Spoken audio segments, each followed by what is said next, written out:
This is interesting. The extremely popular new game Helldivers 2 has been plagued with server issues since launch, which Arrowhead CEO Johan has acknowledged is largely due to insufficiently optimized backend code and the time needed to onboard additional engineers to their backend team, currently consisting of 4 developers. He has recommended that gamers, especially cash-strapped gamers, hold off on buying it until the issues are addressed. That is unheard of. Yeah. To be fair, if they had a sales goal, I'm genuinely estimating probably like 50 to 100 times beyond what that sales goal was at this point. Right. Because they are just smashing it right now. So they definitely don't need it. And it might actually be like the good press from saying this is likely just worth it. Exacerbating the problem, many players have been squatting AFK on servers in order to avoid wait times, which Arrowhead Studios will apparently be addressing in an upcoming patch. Cool. Yeah, guys, when there's an issue with something, doing things that make the issue worse for everyone is bad. My favorite one is like when a login server goes down and then people just sit there. Yeah. Login. Or when the show goes down and people start spamming F in the chat so that when I try to type an update, no one sees it. Yeah. People are the problem. Yeah. Is that patch out already? Sorry. The 15-minute AFK patch is out, and they also pretty much doubled the server capacity yesterday. They've been working nonstop. It's amazing. I think it's like a team of 4 people. The back-end team is 4 people. Yeah, that's right. The game is currently PC, PS5 only, but a popular petition is currently circulating to port the game to Xbox, which I'm sure they will do at some point when they are not busy. Well, I think it's like a PlayStation published game, so maybe not. Oh, discussion question. Does a company have a certain level of responsibility to encourage their customers to make good financial decisions? Technically, that's the most optimistic sounding thing I've ever read. Yeah, it's technically no, not even slightly. Appreciate you. Probably Jessica who wrote that. I think Riley's more jaded. Yeah. Yeah. I think it's really cool when they do, but but I think expecting it at this point is simply not realistic. Yeah. It saddens me to say that, but it's the truth. Yeah. That was like the Pal World lead developer or something, CEO, I don't know what it was. But people pointed out like, oh, there's like a lot less players playing Pal World now. And he's like, that's cool. There was content and they probably like played it, and then hopefully we'll release more content and they'll come back. That's fine. It's like, sweet. Yeah. That makes sense. Hey, you know who else did the right thing recently? The Xbox team. Yeah. Xbox is adding the ability to recalibrate their own thumbsticks on Series X and S and Xbox One controllers. This will allow players to fix their own calibration issues without having to get a repair or contact support. It will also allow players to independently set up replacement thumbsticks. Very cool.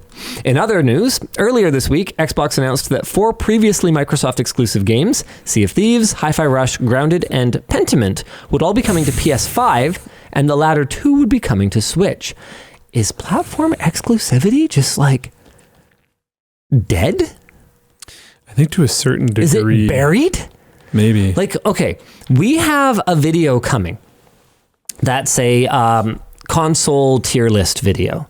So we go through and we rank from S to F, all of the major consoles from all the major players. And we don't get into handheld. It's just like your living room consoles. So we just like crushes? I believe we ended up being A tier.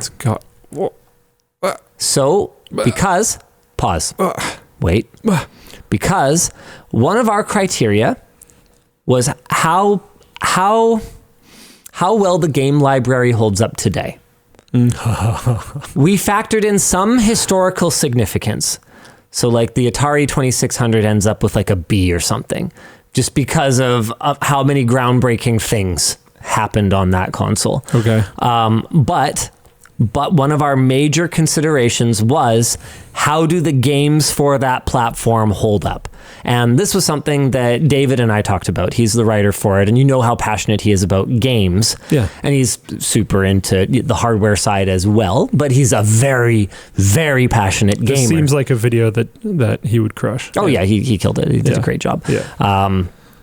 But anyway, one of the things that started to happen as we made our way into PS5, Xbox Series, is it became really difficult to evaluate Really a console that blurry. way. Yeah. Because what is an Xbox Series game?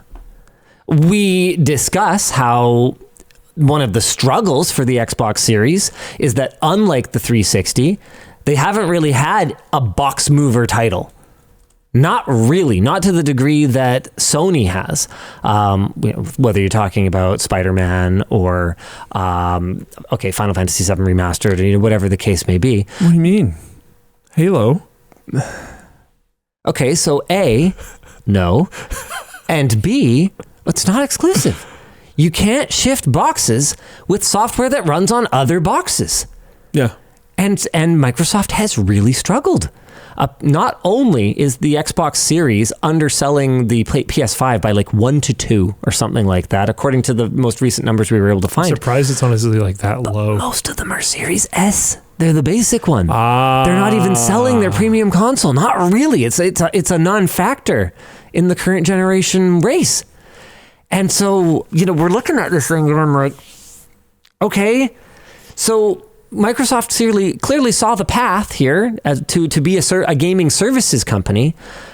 So how do we even evaluate their performance in a race they're not even really running?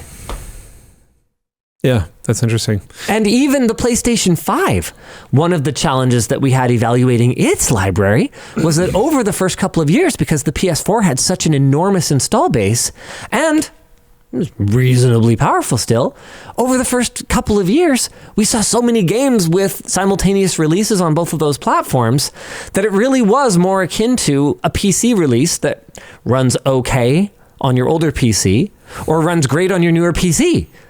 So how do you evaluate the game library of the PS5? Here we are, three years in, I think?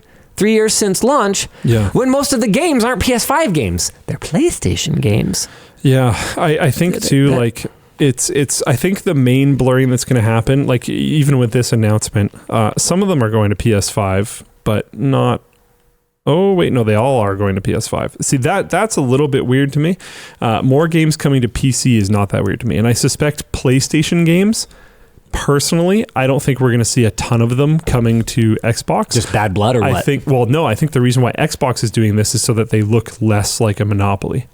Because they're getting a lot of issues lately with companies going after them. And one of the discussions around that has been that you're using this to try to crush PlayStation. So they're going, look, we're giving our games over to PlayStation. Yeah, for now. Our old games that people don't care about anymore. The issue is that the way that monopolies squeeze out the competition is not by doing it immediately.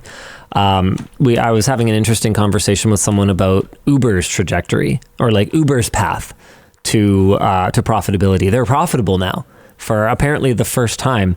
And I had to take an Uber somewhere and it was like $30 and it was barely anywhere. So it was as expensive or more expensive than what I would have paid for a cab way back in the day. And like Uber Eats makes no sense anymore at the rates that you pay for it. It's like, gee, should I pay double the price for a cold meal